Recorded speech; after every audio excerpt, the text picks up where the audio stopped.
શરીર નબળું પડ્યું છે પણ મનમાં કોઈ ફેર પડતો નથી. મન તો જાણે એમાં 15 વર્ષનું હોય ને એવા જ બધા વિચાર આવે. એટલે આ જ્ઞાન આપણને શું કહે છે? આ જ્ઞાનથી આપણને શું સમજાય કે કોઈની જોડે રહેવાનું આવ્યું, પછી એ ફેમિલી હોય કે કોઈની જોડે આપણે સાથે રહેવાનું આવ્યું, તો જ્ઞાન એમ કહે છે કે તમારે સામાના શરીરમાં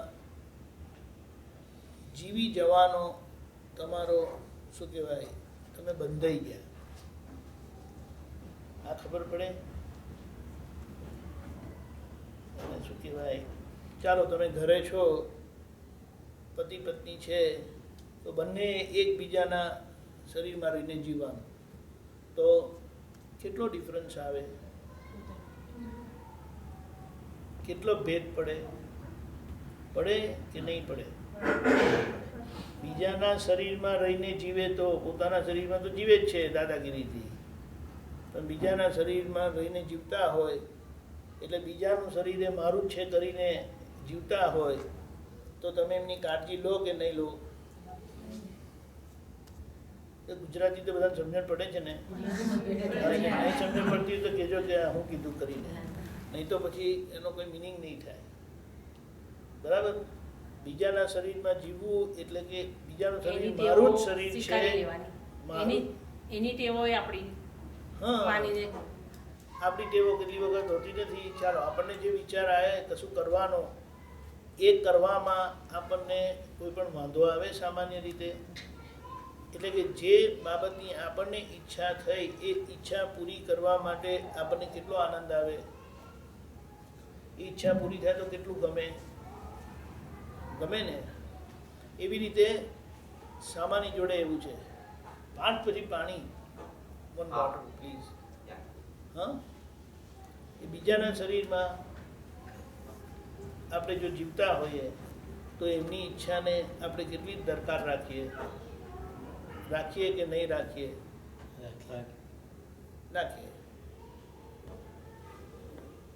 પરણ્યા ત્યારે પેલા ગોર મહારાજે કશું કીધેલું કે હવે તમારે 2 જણા કેવી રીતે રહેવાનું છે, તમારા સુખે હું સુખી ને તમારા દુઃખે હું દુઃખી, એમ કરીને કીધેલું? બોલો ને. તો એ કે પેલું ફરી યાદ દેવડાવવું પડે આપણને. અરે એ તો બધાને જ બોલાવે છે એમ કે, પણ કોઈ એવું રહેતું નથી એમ કે. જમાનામાં યાદ દેવડાવવું પડે, ભૂલી જાય. એટલે આ કે હું તો યાદ રાખું છું પણ પેલા સામેવાળા ભૂલી જાય.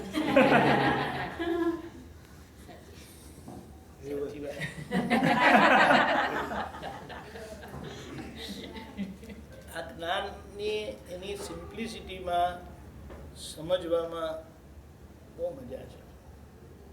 અને હંમેશા જેટલા લોકોને છોકરા થયેલા છે ને એ લોકોને ખબર છે કે છોકરાની મરજી સચવાય છે ત્યારે છોકરું કેટલું આનંદ પામે છે, અને એના સુખમાં કે એના આનંદમાં મધરને કેટલો આનંદ થાય. જમવા બેઠા અને છોકરો બહુ જોશમાં આવીને ઘણું બધું ખાઈ ગયો, તમારા માટે શાક ના રહ્યું, એવું બનેલું છે? બહુ વખત બને. તો તે વખતે તમને શું થાય? તમારા માટે ના રહ્યું તો તમને શું થાય અંદરથી? છોકરાએ ખાધું ને સારું એમ કે, બોલો એવું થાય છે ને? એ ખાય તો એ થાય.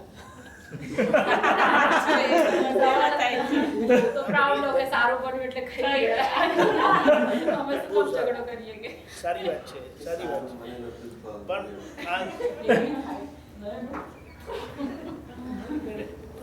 નયનભાઈ તો અમે ભાવતું ના હોય એટલે ખાઈ જાય છોકરાઓ તો સારું એમ કે છે. નહીં, પણ કહેવાનું શું, ખાસ કરીને છોકરાઓ માટે આવું ફિલિંગ સારું હોય છે, પ્રોમિનન્ટલી હોય છે છોકરાઓ માટે. અને એવી જ રીતે આપણા જીવનમાં સમજવાનું, કારણ કે એ મધર ને છોકરાનો દાખલો ખરેખર યુનિવર્સલ છે. આપણે કેવી રીતે કહીએ કે યુનિવર્સલ છે? દાદાજી આપણી જોડે એવી રીતે જ રહે છે. દાદાજી આપણી જોડે એવી રીતે જ રહે છે. એ કેમ આપણે કહીએ ને કે યુનિવર્સલ મધર હોય ને, વાત્સલ્યની મૂર્તિ એમ કરીને કીધું છે જ્ઞાની પુરુષ માટે. તે એક મધર માટે વાત્સલ્ય વપરાય છે ને બીજા જ્ઞાની પુરુષ માટે વપરાય છે. એટલે જ્ઞાની પુરુષ જે રીતે આપણી જોડે રહે છે તેવી રીતે આ જ્ઞાન મળવાથી આપણે બધા જોડે એવી રીતે રહેવા બંધાયા ખરા કે નહીં? બંધાયા એટલે આપણે એ રીતે રહેવું આપણા જ્ઞાન પ્રમાણે રહેલા ત્યારે કહેવાય. એટલે જ્ઞાન પ્રમાણે રહેલાનું ઇમિડિયેટ ફળ શું અને ઓબ્વિયસ એનું પરિણામ શું? તો કે કમ્પેશન. કમ્પેશન તો ગુજરાતી ઠીક છે, પણ આપણે પેલું પાણી આપે ને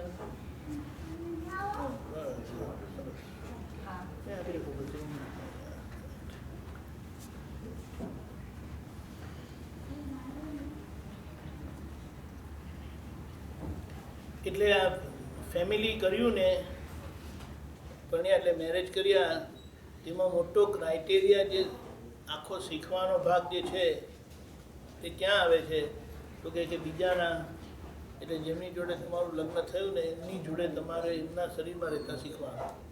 તે 20, 50, 25, 40, 50 વર્ષે એ લોકો શીખી જાય છે ખરા?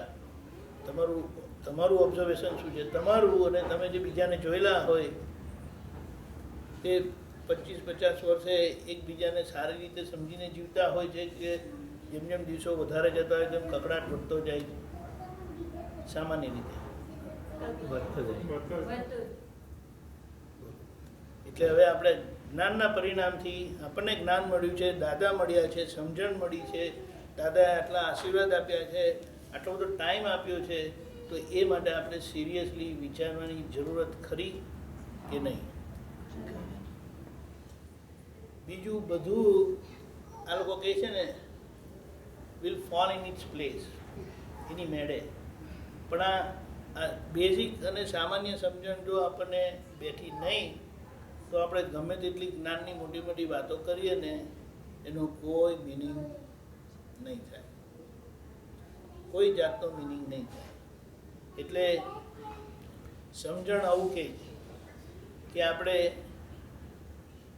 ફેમિલીમાં આવ્યા એટલે આ રીતે રહેવા માટે આપણે બંધાયેલા છે, અને એ સમજ આપણે આ સત્સંગ થકી પૂછીને કરી લેવાની, પૂછીને કરી લેવાની. કારણ કે એની પાછળ એને શું કહેવાય, આખી સ્પિરિચ્યુઅલ ભાષામાં, આધ્યાત્મિક ભાષામાં આ પરિણામને એકામત એકાજત કહે છે. દાદાએ આપણને, એટલે આ બંને ફેસેટ, એક રિયલ પક્ષનું છે, એક રિલેટિવ પક્ષનું છે. એકામત રિયલ પક્ષનું છે અને એકાજત રિલેટિવ પક્ષનું છે. એમ કે એકામત એટલે એક મતવાળા થયા આપણે, એટલે હું શુદ્ધાત્મા છું, એ શુદ્ધાત્માના મતવાળા થયા. હવે એ નિશ્ચયનો ભાગ છે, અને એ નિશ્ચયનો કિનારો આપણને મળી ગયો ચોક્કસપણે. એનું પરિણામ આફ્ટર ઓલ કે ફાઇનલી ક્યાં આવે? તો કે રિલેટિવમાં આવે, વ્યવહારમાં આવે. અને વ્યવહાર શું કહે? તો કે વ્યવહાર એક જ છે. જેમ નિશ્ચય એક છે, એક સ્વભાવી છે, તેમ વ્યવહાર પણ એક જ સ્વભાવનો છે. અને એક સ્વભાવનું પરિણામ આવે ત્યારે એને શું કહેવાય? તો કે બધા એક જ જાતિના છે. આખો વ્યવહાર એક જ જાતનો છે. અને એની જાત કઈ એટલે એનો ગુણ કયો? તો કે જેવું ભરાયેલું હોય ને એવું ખાલી થાય. જેવું ભરાયેલું હોય, જેવું બીજ એવું ફળ. જેવું બીજ એવું ફળ. એટલે બીજ કંઈ એવું પડેલું હોય તો આપણે બીજા કોઈ પ્રકારના ફળની અપેક્ષા રાખેલી નકામી છે. એટલે ચીકુ પાસેથી આપણે કેરીની અપેક્ષા રાખીએ તો ક્યારે એના પર કેરી આવે જ નહીં. આપણે આખી લાઈફ માથાકૂટ કરીએ તો એ નહીં આવે. એટલે ચીકુનું બીજ અને ચીકુનું ફળ, કે કેરીનું બીજ અને કેરીનું ફળ, એની એ વ્યક્તિગત ગુણને ક્વોલિટીને નથી જોવાની, પણ બીજથી જેવું બીજ જે એવું ફળ એ રીતે જોવાનું છે. તો એ એક જ જાતની છે. એની નાત કઈ, એની જાત કઈ, તો કે આવું જેવું ફળ હોય એવું પરિણામ આવે. એટલે એમ કીધું કે આ એકામત આપણે કૃપાથી થયા. હવે આપણે એક જ જાતિના છે એ પુરુષાર્થ એટલે કે સમજણથી આપણે કરી લેવાનું છે. અને એનું પરિણામ પહેલાં આપણા ઘરમાં આવું ઘટે. આપણે કહીએ કે આપણી ઈચ્છા કેટલી પૂરી થાય છે. તપાસ તમારું શું કહેવું છે? આપણે બળ્યો જીવ એમ કહેવાય કે કોઈ ઈચ્છા જ પૂરી થતી નથી? વાત કરીએ ને ત્યારે બધા જ પાસા આપણે ખુલ્લા કરવાના, એટલે પછી આપણને જવાબ મળે. અને પછી એના પરથી આપણે બેક કેલ્ક્યુલેશન કરીએ, બેકવર્ડ જઈએ કે ચાલો આપણે કહીએ છીએ હાવ આપણે બળિયા જીવ છે, એમ કે જ્યારે જુઓ ત્યારે દુઃખીના દુઃખી, કોઈ ઈચ્છા પૂરી થતી નથી. એ આપણે આપણી જાતને કઈ કેટેગરીમાં મુકાય? એટલે તમારે કહેવા જેવું લાગે તો કહેવાનું, બાકી અંદર સમજી લેજો. કારણ કે બધું કોઈને કહેવાનું મન થાય, કોઈને ના કહેવાનું મન થાય, એ પોસિબલ છે. હવે એની સામે હું કઈ રીતે લઉં છું, એની પાછળ સિદ્ધાંત છે આખો. એક સિદ્ધાંત એમ કહે છે કે ભલે હું આજે બળ્યો જીવ છું, એટલે મારી કોઈ ઈચ્છા આજે પૂરી થતી નથી. તો પ્રશ્ન આગળ એમ થાય, એનું કારણ શું? એનું કારણ મારી અંદર છે કે કારણ મારી બહાર છે? આપણે સામાન્ય રીતે કારણો બહાર શોધતા હોઈએ છીએ. આના લીધે, આના લીધે, આના લીધે, આના લીધે, બધાને શોધી કાઢે. અને વધારેમાં વધારે જો દોષ દેવાતો હોય તો જે આપણી નજીક હોય એમના પર. એ મારું કશું ધ્યાન રાખતા નથી. એવું થાય આખી દુનિયાને હાચવા જાય છે, મારું ધ્યાન રાખતા નથી. કોઈ કે કીધું હોય તો ત્યાં કામ કરવા પહોંચી જાય છે. અને મેં કીધું હોય કે જરા આજે કામ છે, મારી પાસે એ બધા કામના ટાઈમ નથી હોતો, એ બધો અનુભવ નથી થતો. બોલો. એટલે આપણે વિજ્ઞાન શું કે જ્યારે પણ હોય ને ત્યારે આ પ્રશ્ન પૂછવાનો, હું કોણ, પેલા સામેવાળા છે તે કોણ, વિજ્ઞાન શું કહે અને આ કોણે કર્યું. આપણે એમ લાગે કે સામાએ કર્યું તો એ તો કાયમ જ કરવું જોઈએ, એ તો કાયમ જ કરે છે. ક્યારે આવું કર્યું તો કે વર્ષમાં 2 વખત કરેલું એને કરેલું ના કહેવાય, બાકી તો કરતા જ નથી. પોતાની જ મરજી ચલાવે. હવે કોઈ આપણી જોડે એમની મરજી ચલાવે, તેમાં આપણી ભૂલ કે સામાની ભૂલ? વ્યવહાર એમ કે સામાની ભૂલ, વિજ્ઞાન એમ કે આપણી ભૂલ. વ્યવહાર સાચો કે વિજ્ઞાન સાચું? વ્યવહાર સાચો કે વિજ્ઞાન સાચું? વિચારજો. વિજ્ઞાન સાચવીને વ્યવહાર સાચવવો. હા, વિજ્ઞાન સાચવીને વ્યવહાર સાચવવો. ના ના, આજે બન્યું એની પાછળ બહુ સમજવાની જરૂર છે. એટલી બધી સરસ સમજણ દાદાએ આપી છે ને. દાદા એમ કીધું વ્યવહાર પણ સાચો છે અને વિજ્ઞાન પણ સાચું છે. વિજ્ઞાન એનો કુદરતી જવાબ આપે છે અને વ્યવહારથી જવાબ આપે છે. એટલે વ્યવહાર શું કે કઈ રીતે વ્યવહારથી સાચું, તો કે તમારો આપેલો વ્યવહાર પાછો તમને મળ્યો. એટલે તેમાં આપણે ન્યાય ના શોધાય. એમાં ન્યાય શોધવા જાય તો તમને ન્યાય ક્યારે મળે જ નહીં. એટલે વ્યવહારથી પણ એ વાત સાચી છે. આ રીતે વિજ્ઞાન એમ કહે છે બન્યું તે કરેક્ટ. વિજ્ઞાન એમ કહે છે કે બન્યું તે કરેક્ટ. એટલે એમાં જે બને ને તે ન્યાય થયો. કે હવે એમાં આપણે સમાધાન ખોળવા જઈએ તો આપણને જે એમ થાય છે ને કે પેલા આમ નથી કરતા, એ આપણા એલિગેશન બંધ થઈ જાય. પેલા આમ નથી કરતા, આવું નથી કરતા, એ બધા ઝઘડા આપણા બંધ થઈ જાય. અને એવું જ્યારે બંધ થઈ ગયું તો સામા કેટલા દોષિત દેખાય, પછી કેટલા દોષિત દેખાય, બોલો ને.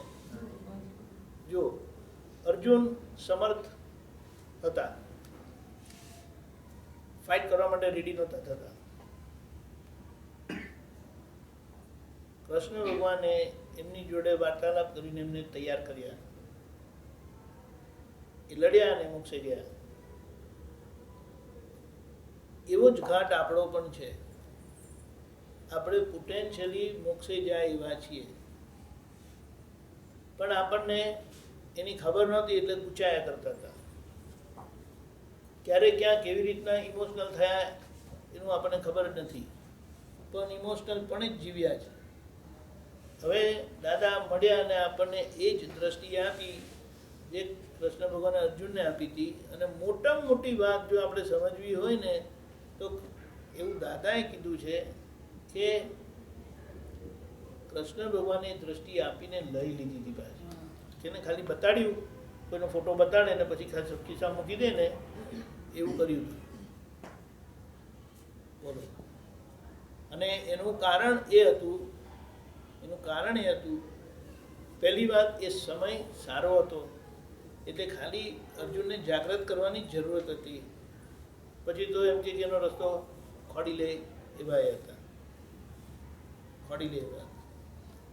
બીજું કારણ એ પણ છે કે આ દ્રષ્ટિ હોય ને ત્યારે તમારે એવા યુદ્ધ કરવા જરા ભારે પડે. એવા યુદ્ધ કરવા ભારે પડે. અને ખરેખર આ જેટલા તીર્થંકર ભગવાન થયા ને એ બધા જય સચિદાનંદ રાજશ્રી ઘરના હતા. રાજશ્રી ઘરના એટલે મોટા મોટા રાજાના દીકરાઓ હતા.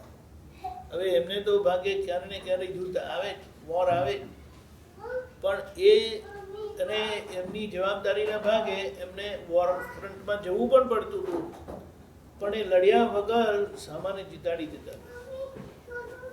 લડ્યા વગર સમાધાન કરીને આવતા હતા.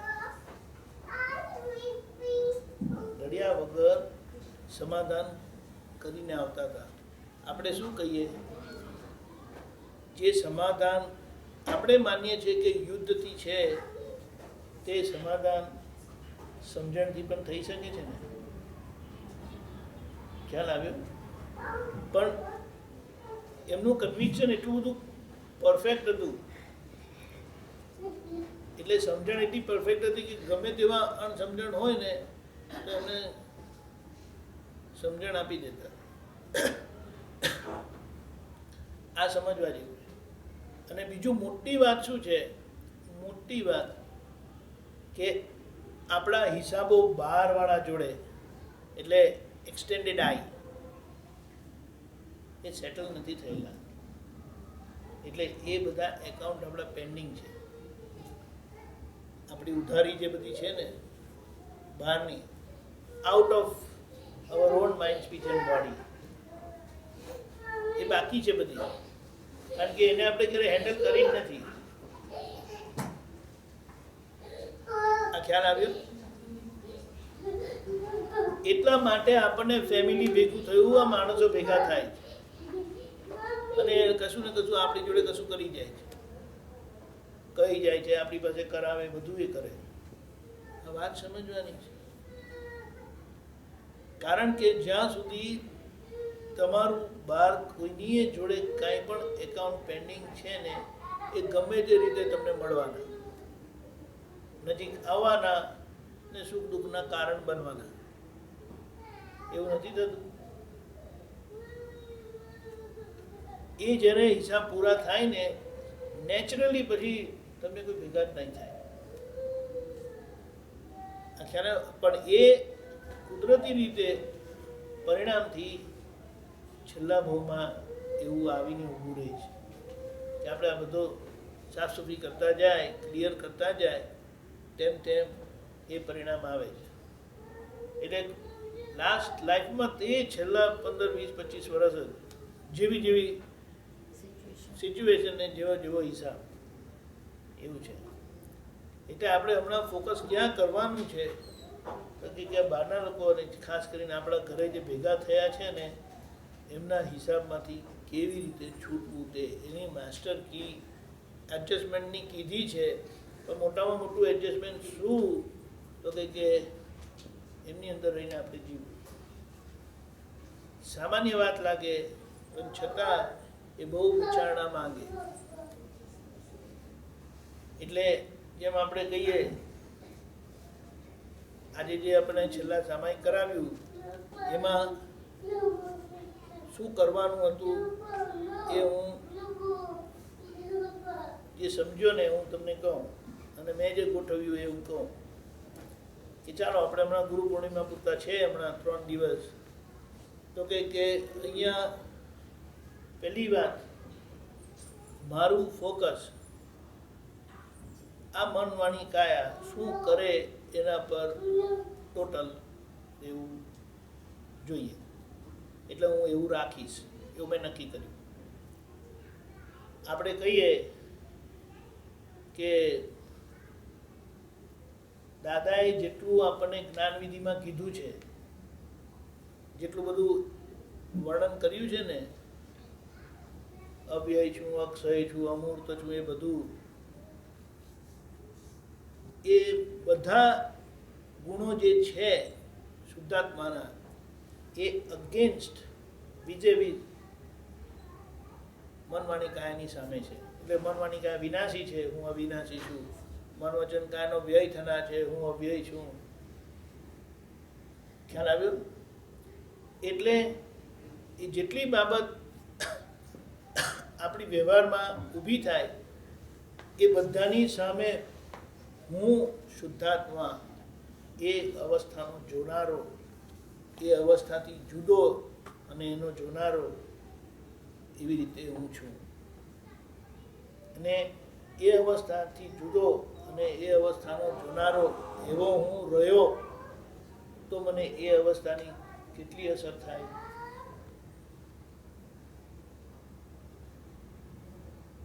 ખબર પડી? આપણે કહીએ મન વાણી કાયા એ ગુરુ લઘુ સ્વભાવના છે, હું અગુરુ લઘુ સ્વભાવ વાળો શુદ્ધાત્મા છું એમ કરીને કીધું. ગુરુ લઘુ સ્વભાવ એટલે શું? વધઘટ થાય. વધઘટ એટલે મનમાં શું વધઘટ થાય? ના, ગુસ્સો આવે એકલું નહીં, વિચાર નથી હોતા, વિચાર આવવાનું શરૂ થાય, વિચાર પીક ઉપર જાય, વિચાર શાંત થાય, વિચાર જતા રહે. દરિયાના મોજા જેવું, પાણીમાંથી મોજું ઊભું થાય ને પાછું પાણીમાં જ સમી જાય. બરાબર છે?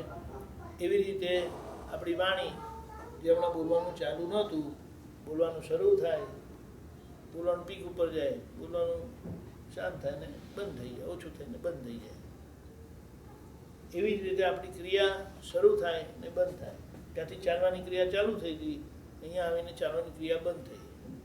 અહીંયા બેસીને પછી હવે ક્રિયા પછી જે આમ પગ હલાવે ને તેમ પગ હલાવે, જે બધું હલ્યું તે હલ્યું એમ. પણ એ બધાની શરૂઆત થાય ને એનો અંત આવે, શરૂઆત થાય ને અંત, બિગિન થાય ને એન્ડ થાય, બિગિન થાય ને એન્ડ થાય. એટલે એ બધાને શું કહેવાય કે બિગિન બંધ થઈ ગયું એટલે લઘુ થઈ ગયું, પૂરું એટલે વધ્યું ઘટ્યું એમ કરીને થયા જ કરે. ત્યારે શુદ્ધાત્મા એમાં વધઘટ થતી નથી, એમાં વધઘટ થતી નથી. અને એ વધઘટ જે મનવાણી કાયામાં થાય છે એને જોઈ શકે. આ જોવાનો ગુણ પ્રોમિનન્ટ અને કોમન થાય છે, પણ એની સામે એનું જે સેપરેટનેસ છે તે અગેન્સ્ટ મનવાણી કાયાની ક્વોલિટી પ્રમાણે છે. ખ્યાલ છે? ગુરુ લઘુ સ્વભાવના છે, હું અગુરુ લઘુ સ્વભાવવાળો છું. એ કહેવાની પાછળનો આશય શું છે? My separateness from mind, speech and body. ખ્યાલ આવ્યો? મન વાણી કાયા બાધા પીડા સ્વભાવના છે. એટલે મનમાં દુઃખ થઈ શકે, વાણીથી દુઃખ થઈ શકે, વાણીથી દુઃખ આપી શકાય, તેવી રીતે વ્યવહારથી દુઃખ થઈ શકે છે, વ્યવહારથી દુઃખ આપી શકાય છે. એટલે મન વાણી કાયા એ બાધા પીડા સ્વભાવના છે. એટલે કે મન વાણી કાયાથી સામાના મન વાણી કાયાને બાધા પીડા પહોંચે છે, પણ મન વાણી કાયાથી શુદ્ધાત્માને બાધા પીડા નથી પહોંચતી. મન વાણી કાયાથી શુદ્ધાત્માને બાધા પીડા નથી પહોંચતી. એ એનું સેપરેટનેસ બતાડે અને એના જોવાના ગુણે કરીને, એટલે સેપરેટ થઈને આપણે જોયું તો એની અસરમાંથી નીકળી જાય. બાધા પીડા નાની ઉંમરમાં તો ઓછી આવે, પણ પાછલી ઉંમરમાં થોડી ઘણી આવી જાય. હમણાં તો નાના છે એટલે બધું પાવરફુલ શરીર હોય એટલે બહુ ખબર પડતી નથી, પણ પાછલી ઉંમરમાં બધાને આપણે જોઈએ ને તે આપણને ખબર પડે બધાને. આ શરીર દુખે, ભૂખ લાગતી નથી, ખાવાનું પચતું નથી, ઊંઘ આવતી નથી, ચલાતું નથી, બેસાતું નથી, એ બધી અસરો થયા કરે છે, થાય છે ને. એટલે આપણા ઘરમાં બા બોલતા હોય ને તો આપણે એમની જોડે બહુ માથાકૂટ કર્યા કરીએ. બા હવે આ ઉંમરે આવું જ હોય, તે અમને હોય એવું થવાનું જ છે પાછાથી. એટલે તમે એવું નહીં રાખતા કે તમને જ છે, વહેલું મોડું અમને પણ થવાનું જ છે. હવે તમને કેમ ઊંઘ આવવા માંડી? ઊંઘ નથી આવતી ને? એવા બધા કારણ ના અપાય. એટલે ઊંઘવાનું ઓછું થતું હોય ને તેવા વખતે આપણે ખાવાના પર ધ્યાન રાખવા. પણ ઊંઘવાનું વધારે થતું હોય તો શું ગાવે ને એ ખરું, પણ જ્યારે ઊંઘવાનું જેમ આવી કન્ડિશન એવી છે કે તમારે ઊંઘાય નહીં, અને એવામાં જો તમે બરાબર,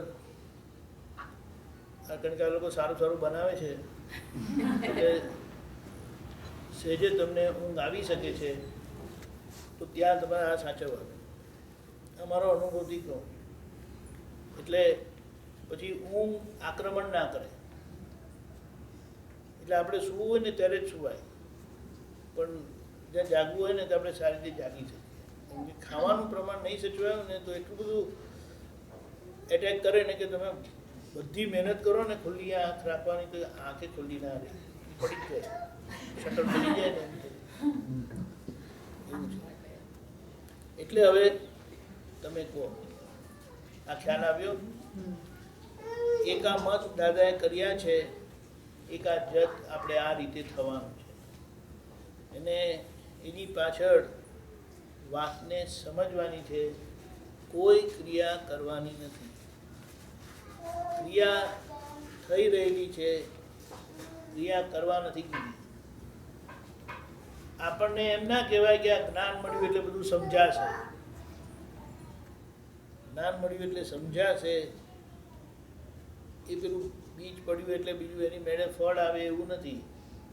એટલે દાદાજી તો એમ કહેતા હતા કે તમારે આ સત્સંગનો ધક્કો રાખજો, તો એ સત્સંગના ધક્કાથી આ જે વિજ્ઞાન મળેલું છે એ તમને સમજાતું જશે.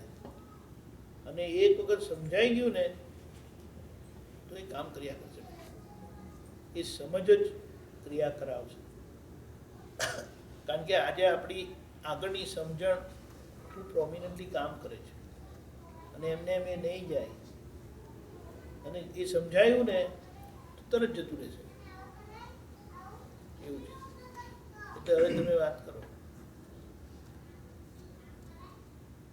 તો જરા હું ભૂડે એટલા મોટા મોટા બગાસ આવે છે ને. કોઈ વસ્તુને લઈને મન અને મગજ બંને ટસલ કરતું હોય તો કોને આપણે પ્રાયોરિટી આપવી? માઇન્ડનું સાંભળવું કે બ્રેઇનનું સાંભળવું? મનનું સાંભળવું કે મનનું સાંભળવું કે માઇન્ડનું સાંભળવું? હા, બ્રેઇનનું સાંભળવું કે માઇન્ડ? આઈ મીન બ્રેઇન કે હાર્ટ? એક વસ્તુ સમજવાની કે બ્રેન એટલે માથું. માથું એટલે અહંકાર અને દિલ એટલે ભગવાન. એટલે ભગવાન બધું સમાવી લે, માથું ક્યારેક કોઈને સમાવે નહીં. પણ ઘણીવાર એવું થાય ને કે દિલ આપણને કોઈ ભાવ, કોઈ ઇમોશનલી આપણને એ વસ્તુ તરફ લઈ જતું હોય. એ બની શકે. એમાં વધારે ટ્રેક થતા હોય તો જાગૃત રહેવાનું. બાકી દિલનો જવાબ સાચો. માથાનો જવાબ તમને શોર્ટ ટર્મ બેનિફિટ આપે, દિલનો જવાબ તમને લોંગ ટર્મ બેનિફિટ આપે. એટલે સિચ્યુએશનને જોઈને નક્કી કરવાનું એ બહુ જરૂરી છે.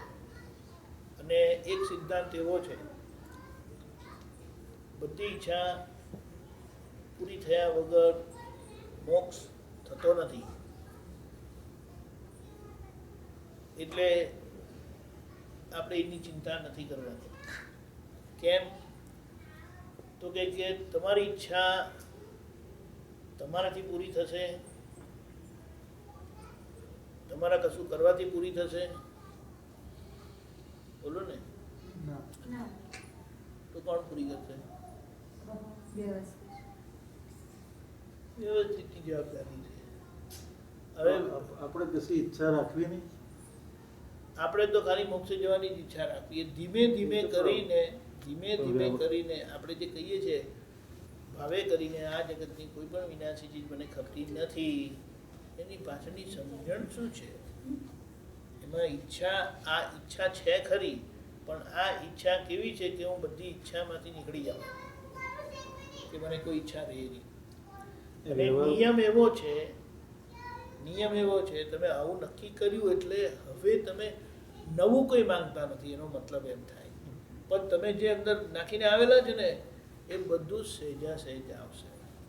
અને વ્યવહારમાં જે નવી ઈચ્છાઓ થતી હોય,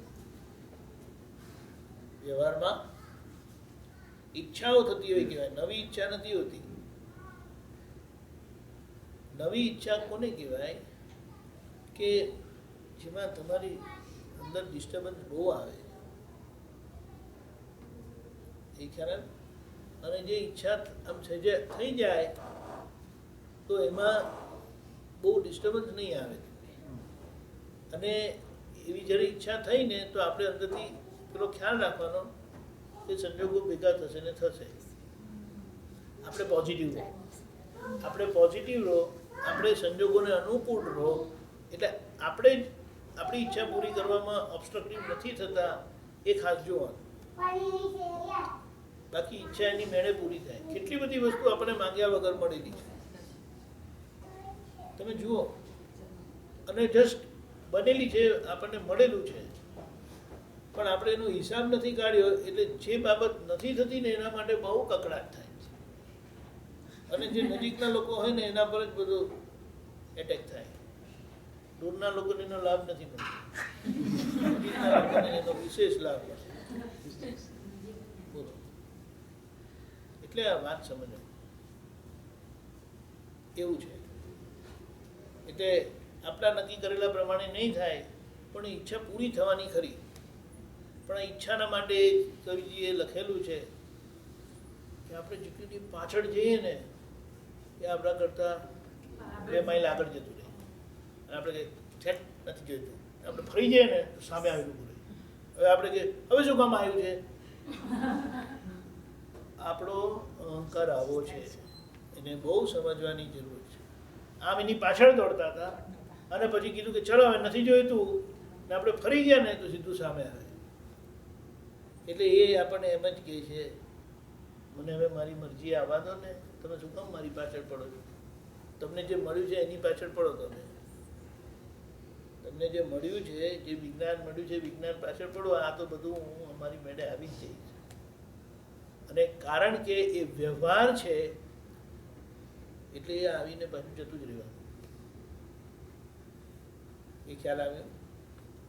એ વ્યવહાર છે. આમાં આપણે મોટામાં મોટી વાત સમજવાની શું રહે કે આજે અંદર જે ઈચ્છા થાય છે ને કે આ જોઈએ છે, કે આ જોઈએ છે, આ જોઈએ, તે કોની છે ઈચ્છા? બરાબર છે, નામધારી. એટલે તમારો બાપો તમારી પાસે બહુ માંગ કરતો હોય ને તો તમને આમ પટાવીને એને શાંત નથી કરતા. બેટા આપણે લઈશું, જરા આમ થશે, જરા તેમ થશે.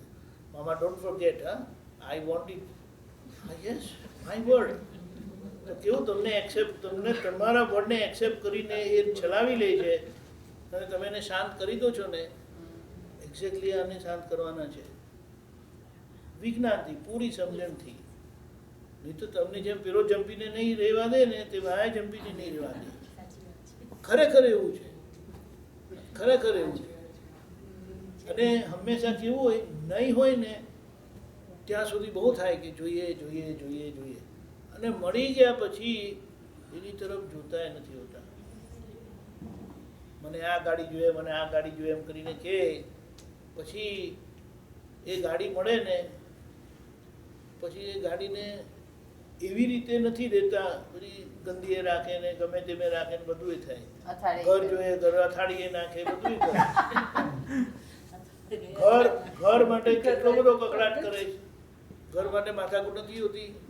પછી વાસ્તુ આ ડિરેક્શન ને આ ડિરેક્શન ને મૂકે છે ને ત્યાં આમ સેટ થાય છે ને આમ મુખ હોવું જોઈએ ને માથાકૂટ નથી કરતા. બોલો. અને પછી ઘરમાં આવ્યા પછી ઘર કેટલું ચોખ્ખું રાખો છો? પણ છોકરાઓ ગંદુ કરે તો અમે શું કરીએ? છટકવા માટે જે બારી બારણા જોઈએ છે. પછી ફરી એવું વિચારી ગયા બીજું લઈશ, આવું જ લઈશ. આ તો એક જણા મને એમ કીધું હતું કે ઘર લીધું તો પછી એમ કે this is the house I needed, this is not my dream house.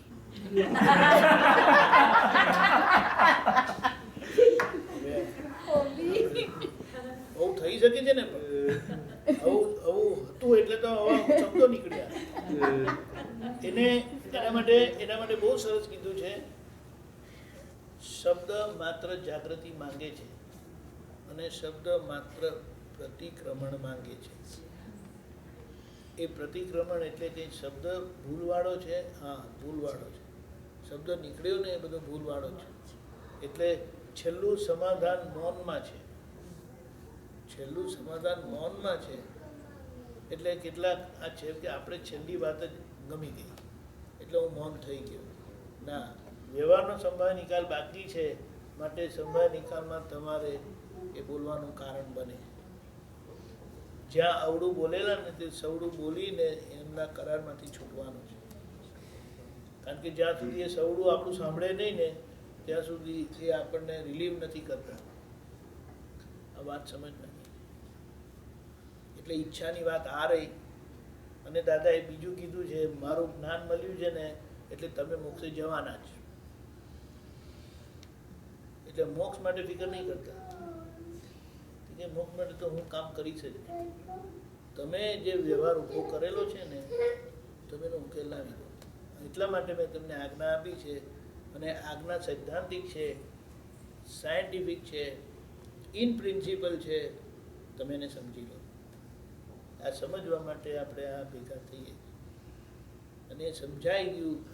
એને જેમ કોર્ટમાં આપણે દલીલો કરીએ છીએ ને તેમ વિજ્ઞાનથી આપણે શુદ્ધાત્માના પક્ષ ખેંચવાનો છે. એ આપણો પક્ષ છે. અને વ્યવહારનો પક્ષ એ વ્યવહારના ભાગે મૂકીએ અને પૂરા સમાધાન સાથે. વ્યવહારનો પક્ષ પણ રાખીએ પણ પૂરા સમાધાન સાથે. એટલે એ નિશ્ચયમાં ગરબડ ના કરે. આટલી વાત સમજવાની.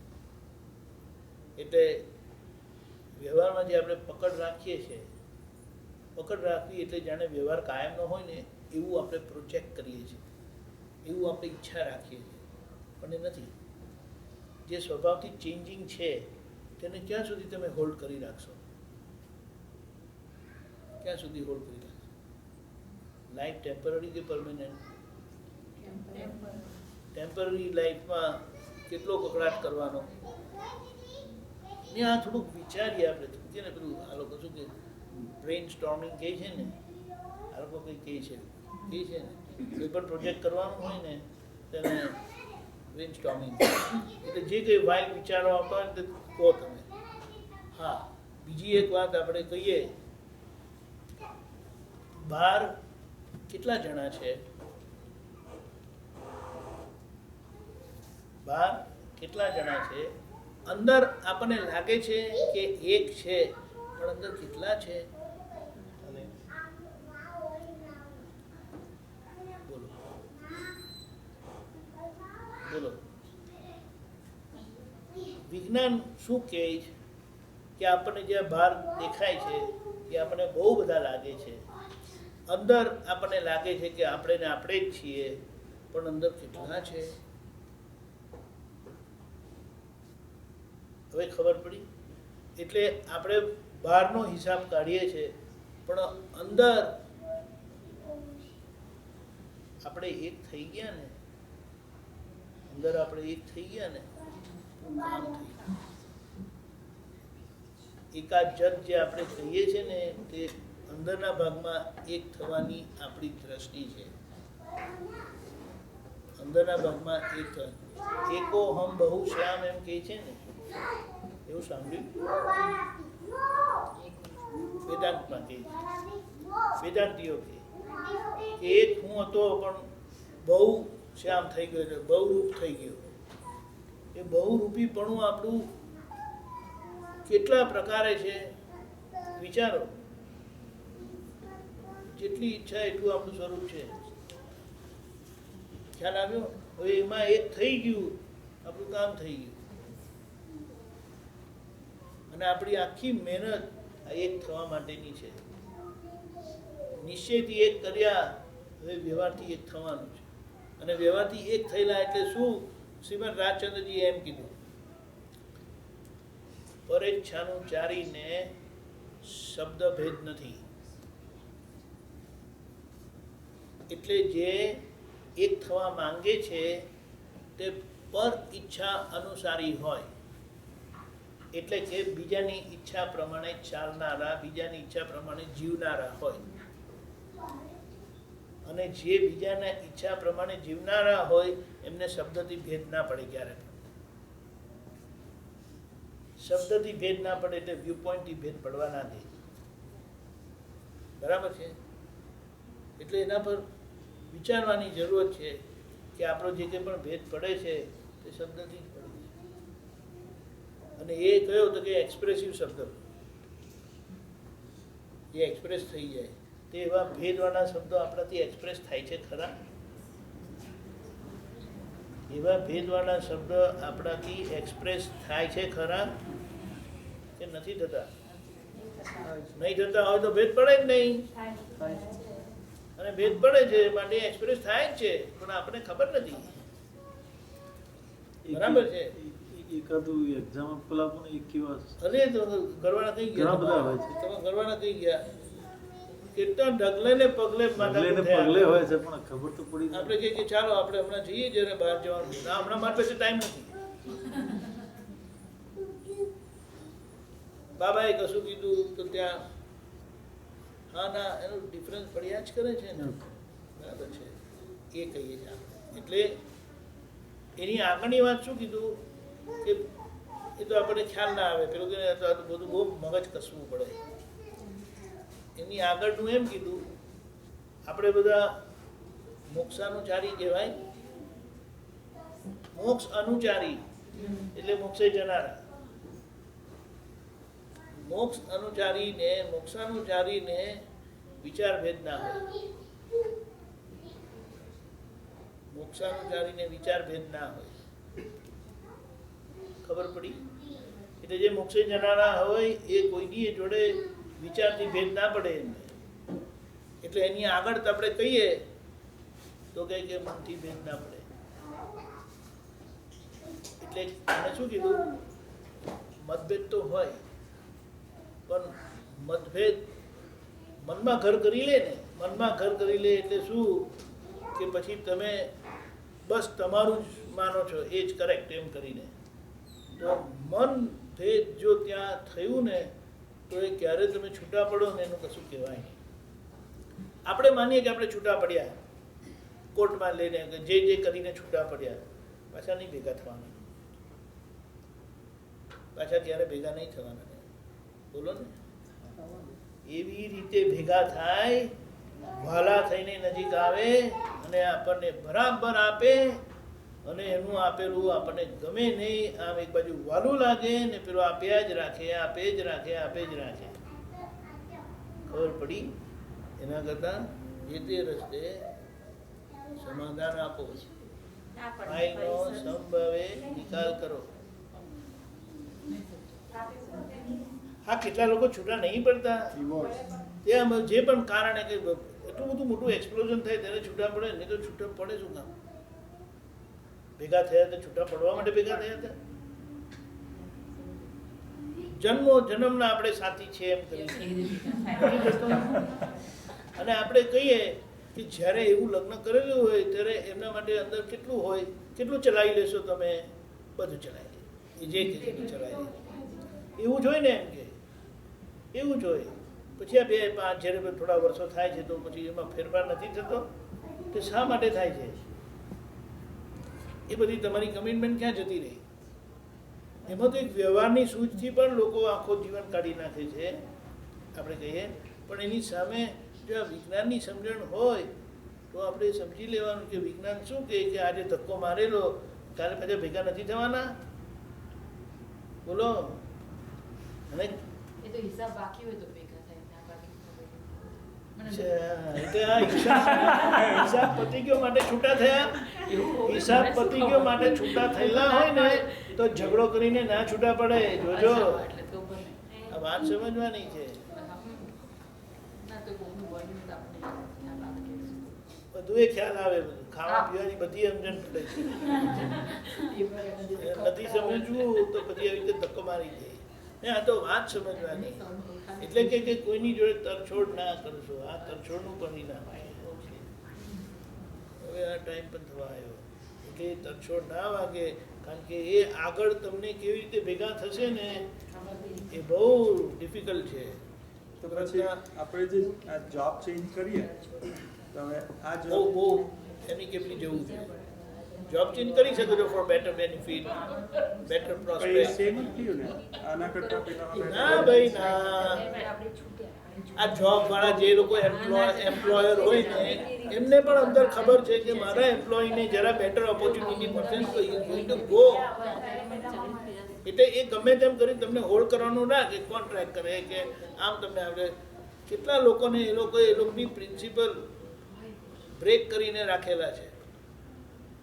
આ ગૂગલમાં શું થાય, આ ફેસબુકમાં શું થાય, આ જે બધા સોફ્ટવેર કંપની છે અંદર અંદર ટ્રાન્સફર થયા કરે છે, એમાં એ લોકોનું બેનિફિટ કર્યા કરે છે.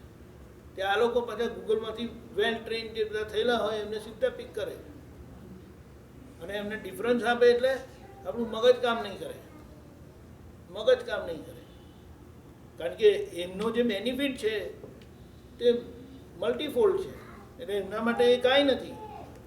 એક જણાને એવું આપવા માટે એમને કાંઈ પ્રોબ્લેમ નથી. આ ખ્યાલ આવ્યો? તો બધા દાખલા વાત કરે એટલે ખબર પડે. એ તેમાં તો કંઈ નથી, તેમાં કોઈ દિલથી જોડાયેલું નથી. ખ્યાલ આવ્યો? પણ સંજોગો If you એવા want આવે, me here, you pay me. સંજોગો એવા આવે And ને if you તમે cannot pay me, I'm going. Bye. શું કીધું સંજોગો? સંજોગો એવા આવે ને તમે ટાઈમે આવે ને છૂટા પડ્યા અને છૂટા- એ છૂટા તમારો હિસાબ પડો. પૂરો થયો એટલે પડ્યા. ના, છૂટા પડો પ્રેમથી એટલે છૂટા પડો. એ છૂટા પડું નહીં. આ ઇન્ડિયાથી કેનેડા આયા એ ટાઈમ પૂરો થયો જે એ પણ નહીં. ક્યારે ઇન્ડિયા જતા જ નથી. ના જઈએ છે ક્યારે પણ ઇન્ડિયા એ યાદ રીતે નથી એ મહિના માટે જ ક્યારે જઈએ. ઇન્ડિયા યાદ જ નથી આવતું. આવે છે. છોકરાના લગ્ન માટે ઇન્ડિયન ખોડવાના નથી. જવાનું છે. છોકરીના લગ્ન માટે ઇન્ડિયન ખોડવાના નથી. ખબર નહીં એમ કે. ખબર નહીં, એ વસ્તુ જુદી છે. હા પણ આ બધી વસ્તુ બતાડે છે આપણા કનેક્શન. આપણે એમ કહીએ છીએ કે આપણે અહીંયા આવી ગયા એટલે છૂટી ગયા. ના નથી હા છૂટ્યા. તો પણ ઘણા રિલેશન એવા હોય છે કે એ છૂટી જાય છે ફરી. ચલો ઇન્ડિયા 10 વર્ષે ગયા તો એ વ્યક્તિ એટલે સાથે રોજ જે કોઈ તમને એવો આપતું મળતું હતું હોતી તો નહીં મળતી. નથી. તપાસ કરીને વાત કરજો. Exactly. On the face value, many things apparently appears like that, but it is not like that. આપણા પિતૃય કંઈથી આવી જાય છે એવું સાંભળેલું છે ક્લેમ કરતા. ચાલો એક વખત એક વિચાર કરો. એક જણનું એન્સેસ્ટ્રલ હાઉસ 100 yearsથી એ લોકોના ફેમિલી પાસે છે, 100 વર્ષથી. પણ આપણા એના લોક એવા છે કે તમારે ક્વિકલી તમારે પેપરમાં એડ આપવાની કે આનો જો કોઈ દાવાદાર હોય તો આવીને વાત કરે. ક્રોર્સ ઓફ રૂપીઝની પ્રોપર્ટી એ લોકોની અને ફેમિલીની. એક જણાએ ક્લેમ કર્યું કે મારે આવું છે ને તેવું છે ને એમ કરીને. તમે બોલો માનશો? કંઈ લેવા દેવા નહીં, કશુંય નહીં. એનું આઉટ ઓફ કોર્ટ સેટલમેન્ટમાં એમને 500,000 આપવા પડે. આ શું છે? કેરેટ કેમ આવો દેખાય છે? કેનેડાનું કેરેટ છે તો ઇન્ડિયાનું હોય તો રેટ દેખાય. બાપરે, ખ્યાલ આવ્યો? આપવા પડ્યા, લેવા નહીં દેવા નહીં, કંઈ નહીં, કશું જ નહીં. અને નહીં તો તમે ફાઇટ કરો. તમારી પાસે ટાઈમ નથી ફાઇટ કરવાનો. આવું છે માણસોની દુનિયા છે ને, એટલે ક્યાં શું દોડાવે ને કશું કહેવાય નહીં. એટલે વાત સમજવા બરાબર. વિચારજો અને ડાયરી રાખીને લખજો કે કંઈ પૂછવા જેવું લાગે સમાધાન માટે. કારણ કે સમાધાન એટલે સમજણ એટલી પાકી કરો, ગમે ત્યાં ગમે તે સંજોગોમાં ઊભા રહ્યા તો તમે કોઈ હલાવી શકવાના છે. નહીં તો એક નાની વાત બનશે ને તમે હાલી જશો. અને હાલી ગયા તે વખતે અંદર શું વિયર્ડ અને વાઇલ્ડ તમારા પ્રોજેક્શન થઈ શકે છે ઇવન હમણાં. કારણ કે જ્ઞાન એવું નથી કહેતું કે એને ના થાય. પેલો કે ને પેલો કીટો લગાડી દીધો છે ખરો, પછી બહુ જોર કરે ને આમથી આમ થઈ ગયું તો પછી આમથી આમમાં જે સર્કલનું સર્કમફરન્સ વધી જાય છે ને એ દમ કાઢી નાખે એવું છે. માટે સમજીને વિચારીને સમાધાન લઈ લે. જય સચ્ચિદાનંદ. જય સચ્ચિદાનંદ.